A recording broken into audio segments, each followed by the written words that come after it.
Hello and a very good evening to all the people present here. Today, myself, Shariq Ahmad, and I'm going to talk about global politics. The big question that we're going to talk about is, should we be optimistic or pessimistic towards the current global political scenario? So, to understand that, we need to understand a little bit about the theory of international relations. And to understand the theory of international relations, we need to understand the inception of the very academic discipline called international relations. Can we move on to the next slide? So, with the inception of the First World War, the international relations or the theory of international relations came into inceptions as an academic discipline. I mean, it has been existent in the society since the ancient times, but it was not as much prevalent in the academic discipline as it came into inception after the First World War. Moving on to the next slide. There are two ways to see the global political scenario: the realist approach and the liberalist approach. The realist approach is the approach in which we think that power is the most important thing. The more power we have, the more secure we are. For example, the realist approach has three different things that they focus on, which is, in the next slide, statism, survival, and self-help. Talking about statism, the realist theorists or the realist scholars, as we call them, they usually say that the state is the most important factor. You know, it's very important to understand the anarchy that exists today in the international realm. Because if we consider state as the most important thing, for example, our state, Spain, that we live in right now, if we consider it the most important thing, what about the other states? We should also be considerate about them. But the realist theory or the realist approach doesn't really focuses on the other state. It's mostly focuses on its own state. And the next topic is survival of the fittest. The more power we have, the more secure we are, the more we fight towards our survival, the more secure we are. That's what the realist approach says. And self-help is you have to help your own self to be powerful and to be more, as we call it, to be more secure in the international realm, to be more, what's the word for that? To be more secure, I would say, to be more secure in the international realm. But that's a very, sometimes it's a very selfish approach, as I would call it, which is not what it should be if we want to attain peace in the world. Is it not the thing that we want to achieve, the peace? Peace building should be the approach that we should be working towards it. Which brings me on to the next topic, which is liberalism. Liberalism is mostly based on moral argument that ensuring the right of an individual person to life, liberty, and property is the highest goal of the government, or should be the highest goal of the government. That's what the liberalist scholars or the liberalist theorists say. So let's get back to realism again. What do the theory of realism say? The theory of realism says that anarchy is prevalent all around in the society. There's just anarchy. There is the government, but the government is only existent in one state. Outside the state, there is no other government, because they are not considerate about all the other governments or all the other states. That's why they think outside their own state, there is only anarchy. There's just anarchy. And that's what makes it more chaotic. For example, if we think that we are the only individual that we should be concerned about, and we shouldn't be considerate about the other individual, that makes things more difficult for us to understand, because then we are not tolerant towards other people, we are not enough considerate about other people, and that brings about pessimism. That is not a very optimistic approach.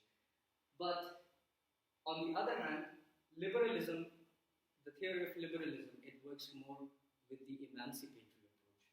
There should be more emancipation. Humans should consider, or the states should consider other states humans enough. They should work together. For example, if we take an example, like if we are working on a business or something like that, and we are both dependent on each other. If you're working in a business together, we're both dependent on each other. And if we are dependent on each other, we wouldn't like to harm each other. That's what the emancipatory approach says, or emancipation speaks about, and which makes us, both of us, secure. And that brings us more towards the optimistic approach in the international realm of the international relations theory. Moving on to the next slide.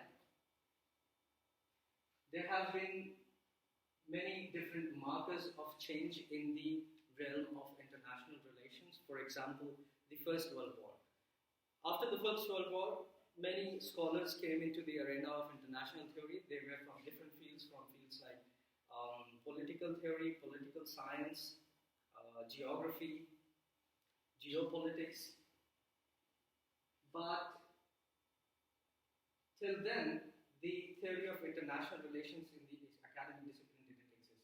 After the end of the First World War, from the 1914 to 1918, the international relations theory came into existence, and people started discussing about it more openly, so that this war, the First World War that had just ended back then in 1918, doesn't occur again. But then, people were not really aware of what's happening all around the world. But the world was not that well globalized back at that time. After the World War ended, we again saw the rise of communism and fascism, which gave rise to the Second World War, which is the second marker of change. And after the Second World War, everything changed. Everything literally changed. People started thinking more about it. How should we work together to bring about peace in the world, which brought the inception of EU, the European Union, as we see today, because we are living here in EU, and what better could be an example other than EU of an emancipatory approach that we see here. There's no such other organization in this world that exists and that follows the emancipatory approach as the European Union. So what I want to say as a whole is the trend of international theory, or the theories that the states follow in the international realm, it keeps on changing. It first changed after the First World War. Secondly, it changed after the Second World War, when we came up to the approach of liberalism, when we became more considerate about other states as well, at least in EU, and the rest of the world followed. And the third marker of change came after the end of Cold War. When the Cold War ended, America, the United States of America, it took the role of the great power in the world. But I think it was again a very pessimistic approach, because they used to think that they are the only one. They are the only powerful people who can control the power in the world. But later on, in September 2001, a big catastrophe happened, which was the bombing of the World Trade Center. That again changed the whole view of the international terrorists. It changed everything, and people again started to think that maybe we should have some other views towards maintaining peace in the society. The society means the international realm. And after that, people started thinking more about environment. People started thinking more about peace building. That was the approach that people followed after the attack of the September 11. And that brings me on.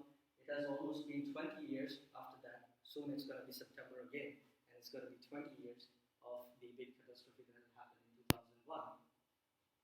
And with the ongoing pandemic, we can again see the changing of the perception in the international realm. Nowadays, we can see that if we work together, we can fight against the pandemic and any such catastrophe.